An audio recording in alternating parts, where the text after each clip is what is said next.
Sementara itu saya minum ramuan dulu nih. Ya, ramuan pon-pon. Halo, Halo, ya namanya siapa? Bella. Halo Bella.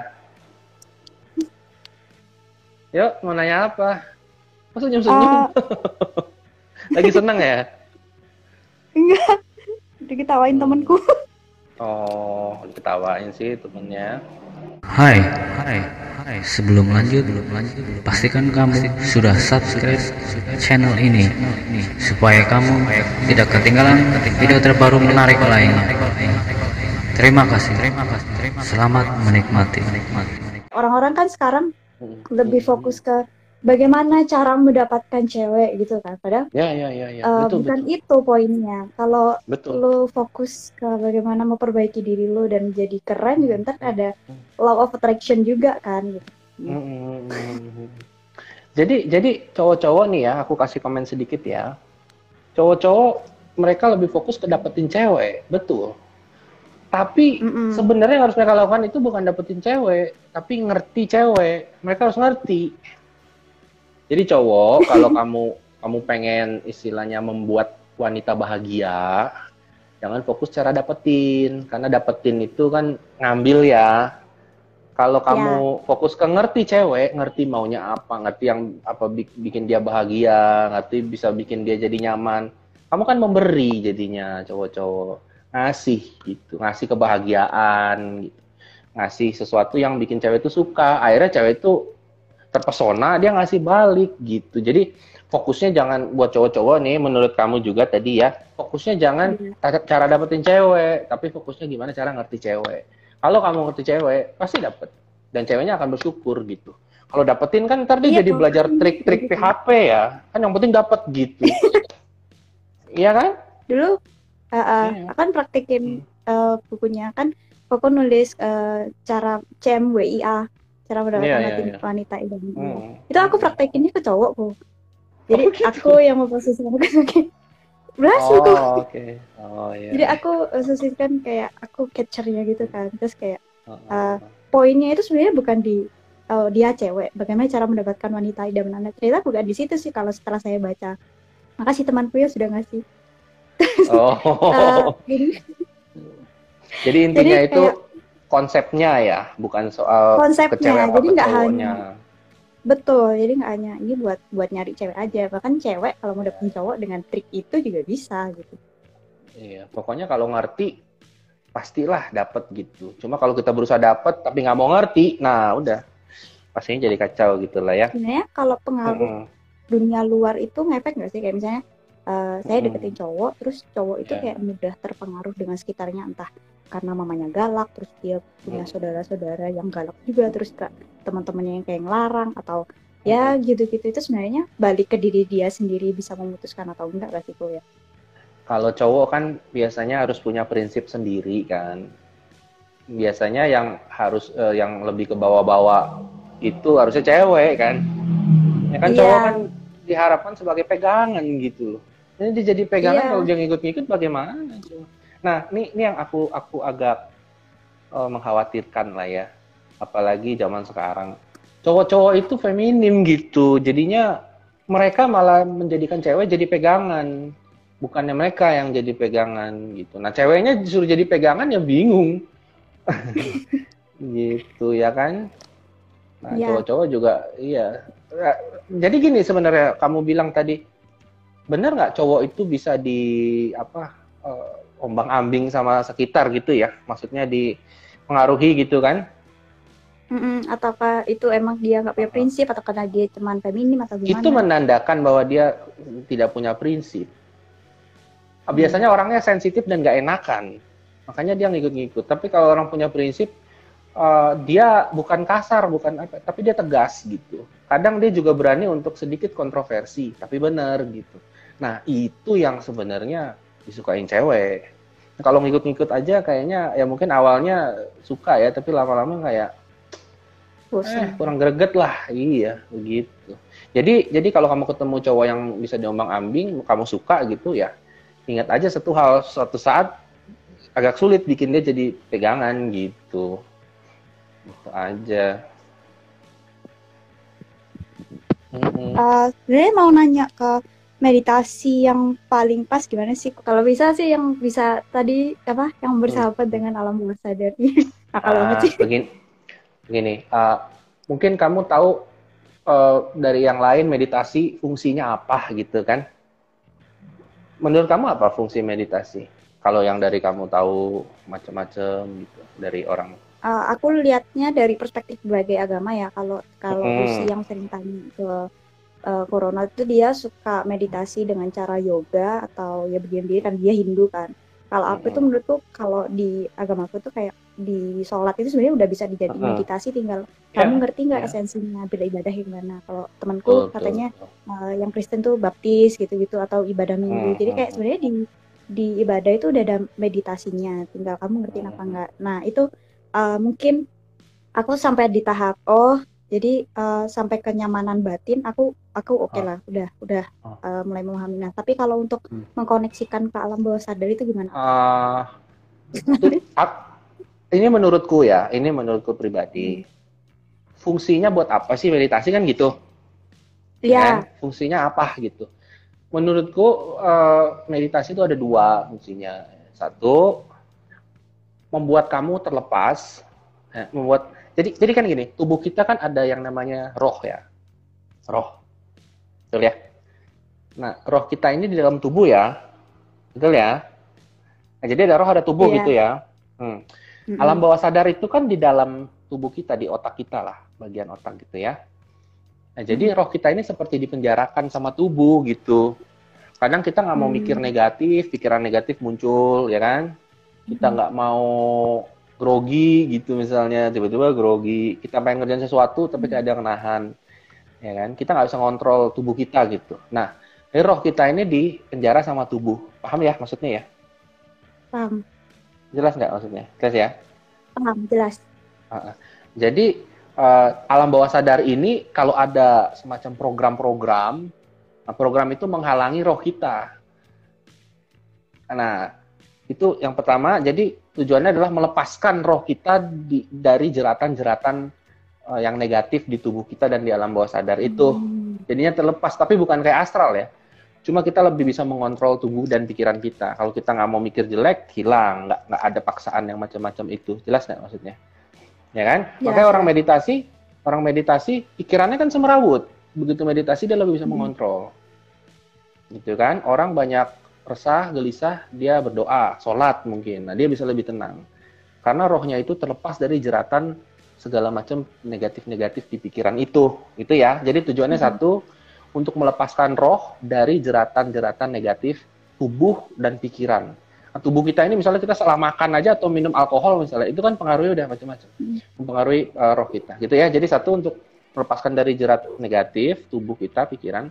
Dua, setelah kita bisa melepas dari pikiran jeratan negatif itu, barulah kita bisa masuk alam bawah sadar dan terkoneksi ke yang disebut ya itu energi semesta, atau bahkan bisa melihat dimensi-dimensi lain.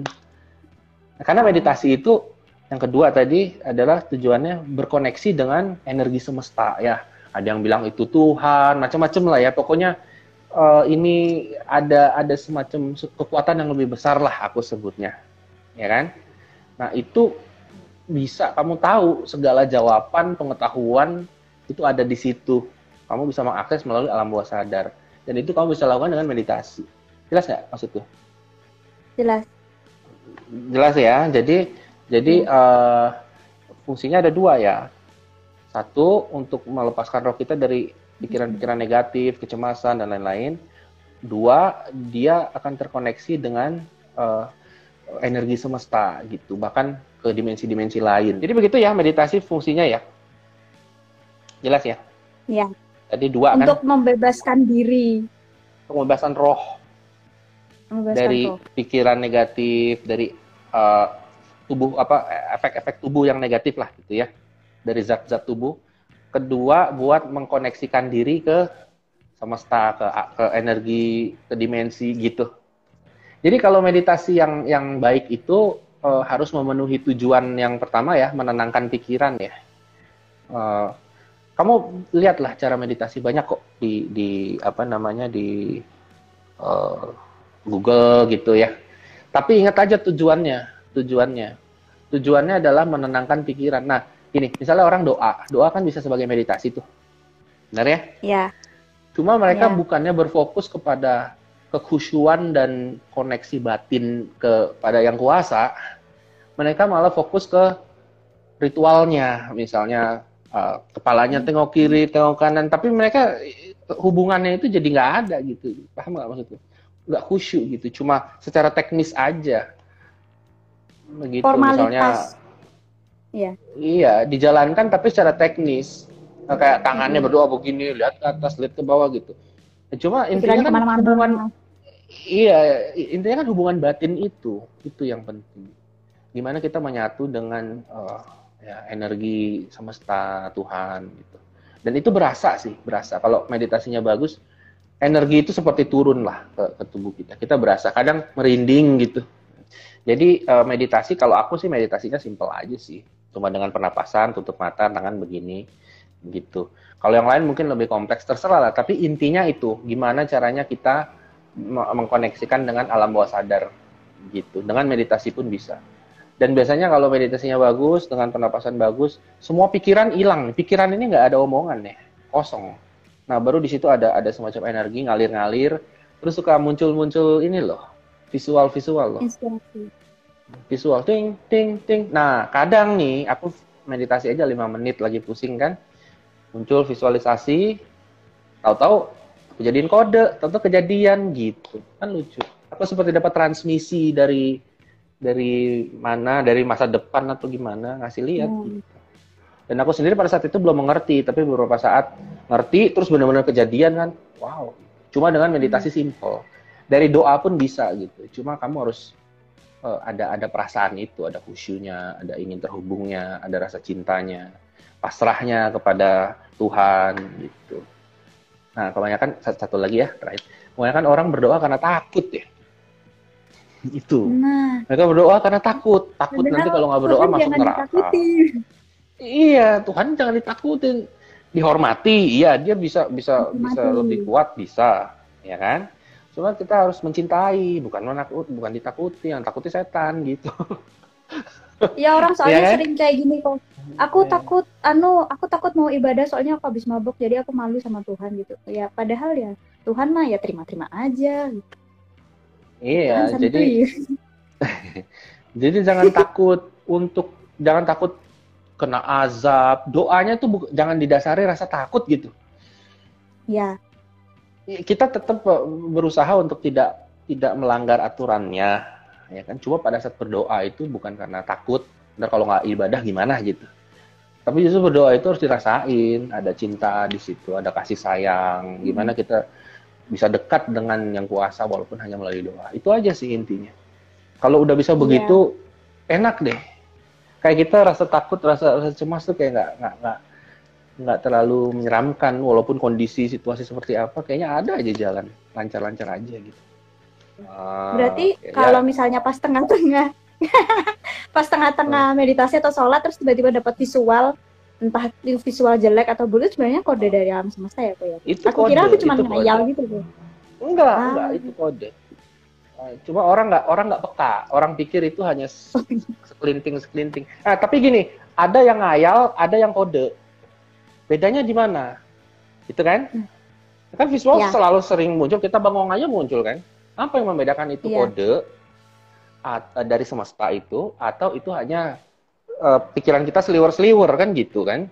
Nah kalau Iya. cowok biasanya seliwer-seliwer yang jorok-jorok tuh. Oh, Nah. baik. Apakah itu kode? Kan bukan, ya nggak? Ya.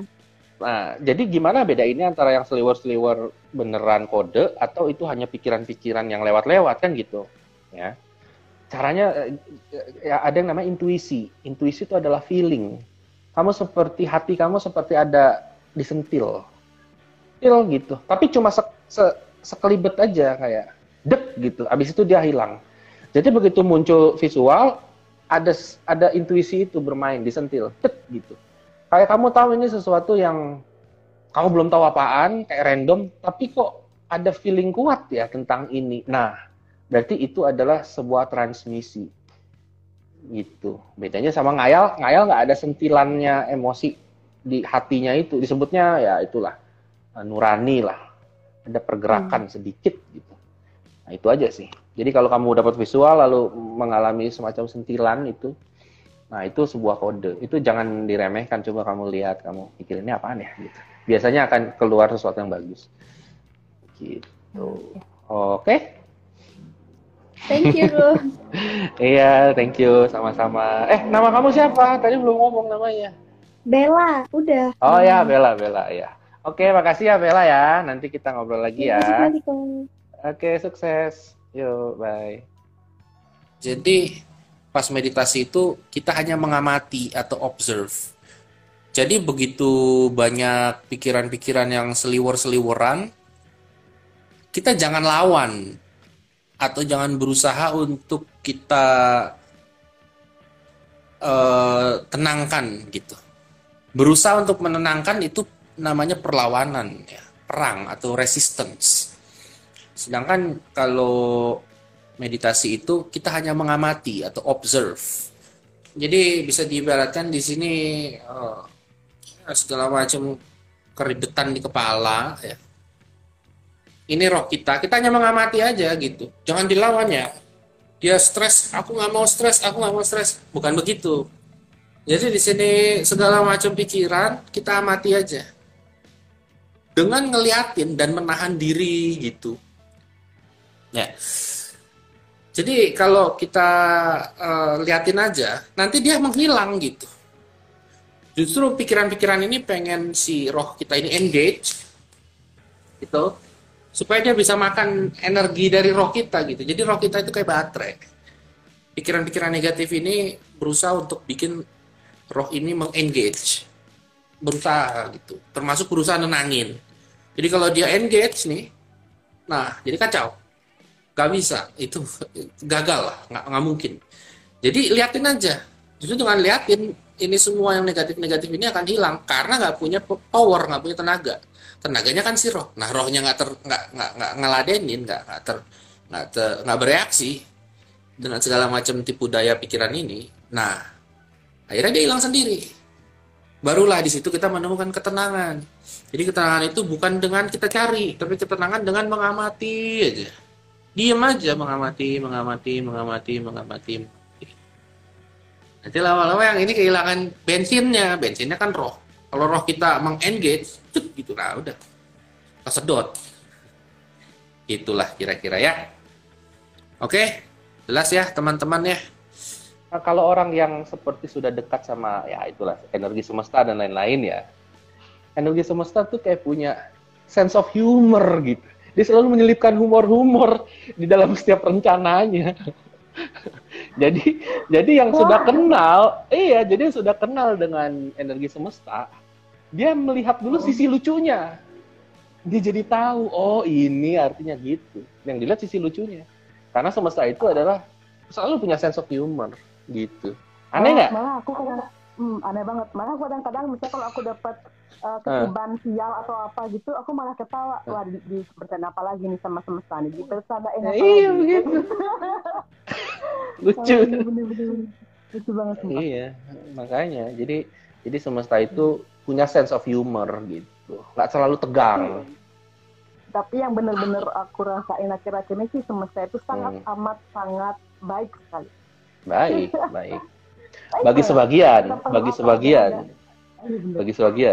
Bagi yang negatif, oh jahat, sadis. Iya. Lagian suruh negatif kan gitu. Iya benar. Kembali lagi gitu. sih apa yang kita pantulkan ke atas, kita terima lagi ke bawah gitu nggak sih, Kok? Betul. Dia hanya merespon. Kamu mau apa? Mau yang serem-serem? Boleh. Mau yang enak-enak? Boleh. Udah tinggal kasih aja, tergantung kitanya. Bisa nggak kita mengendalikan rasa takut? Kalau enggak, ya kita minta rasa takut, kita minta bencana, ya kan? Coba kamu lihat orang-orang yang ya istilahnya berdoa tapi penuh ketakutan. Ya biasanya banyak musibah di situ. Kalau banyak musibah nih, satu tempat banyak musibah bencana alam, lihat aja orang-orang di situ biasanya banyak ketakutan gitu. Lucu. Jadi energinya kumpul jadi satu gitu ya, Kok ya? Iya betul. Energi kumpul jadi satu, Yang menarik lah musibah itu, ketarik ke situ. Ya udah. Terus Nah, yang juga disalahin kok- siapa? Yang disalahin adalah Illuminati. Illuminati bener-bener. Padahal yang narik mereka Freemason sendiri. gitu. Iya, padahal yang narik mereka sendiri dengan rasa takut. Dengan mereka takut Illuminati sama Freemason itu kan udah negatif rasa takut. Ya udah, gitu aja. Bener-bener. Terus juga Oke. kalau misalnya kita terus misalnya kalau kita berdoa gitu juga bener nggak sih kok, kalau kita misalnya minta dikuatkan, kita minta untuk dikuatkan lah bilang, otomatis yang dikasih sama Tuhan tuh pasti kok, oh kamu mau dikuatin, ini aku kasih masalah. Iya, betul. Bener kan? Kamu mau supaya nih gini loh, supaya kuat butuh apa? Butuh beban kan? Iya. Bener. Mau kuat dikasih beban, mau berotot kan kuat otot kan, kasih beban udah. Makanya akhir-akhirnya aku kalau doa udah ganti cara gitu, jadi cuma bilang makasih gitu aja, selesai. Kata-katanya ganti, jangan minta kekuatan. Bener. Minta Dipermudah. kelancaran, kemudahan, Dipermudah. gitu dong. Iya. Minta kekuatan, dikasih beban. Ya Tuhan, tolong kuatkan aku menghadapi ini nih. Ya sudah, ini masalah. Iya, dilancarin gitu loh. Iya kan? Bener. Kata-kata ngaruh loh. Jadi Banget, hati-hati kita kamu ngomong ngucap-ngucap aja salah bisa kata. jadi. Kenapa? Kita ngomong kayak gini aja bisa nanti beneran kejadian. Iya, makanya pilihan katanya harus bagus. Nggak gini. Kamu kan takut kalau ngomongin bakal kejadian gitu kan? Nggak selalu ya. Kadang kita butuh ngomong kata-kata yang seharusnya nggak diucapin ya. Butuh ngomong. Tapi ntar kalau ngomong kejadian dong gitu kan? Ya. Nggak begitu ya. Jadi gini, kalau kata-kata yang kita ucapkan lalu nimbul reaksi emosi, itu baru kejadian. Jadi kalau kamu ngomong ketakutan, terus ada emosinya nih, baru kejadian. Kalau kamu ngomongin doang, nggak ada emosinya, ya sebagai ya obrolan doang gitu. Deskripsi nggak masalah. Ya. Biasa aja. Jadi kalau kamu ngomong, perhatikan kalau ngomong yang serem-serem terus ada emosinya. Nah, itu udah tanda bahaya. Gitu. Jadi ngomong yang buruk-buruk nggak apa-apa, asal jangan dirasain. Oh iya. Iya gitu. Oh kayak yang di video YouTube-nya Koran berarti harus ada rasa gitu kalau misalnya ngomongin sesuatu. Harus ada rasa baru jadi. Iya. Gitu aja. Aku mengerti sekarang. Oke.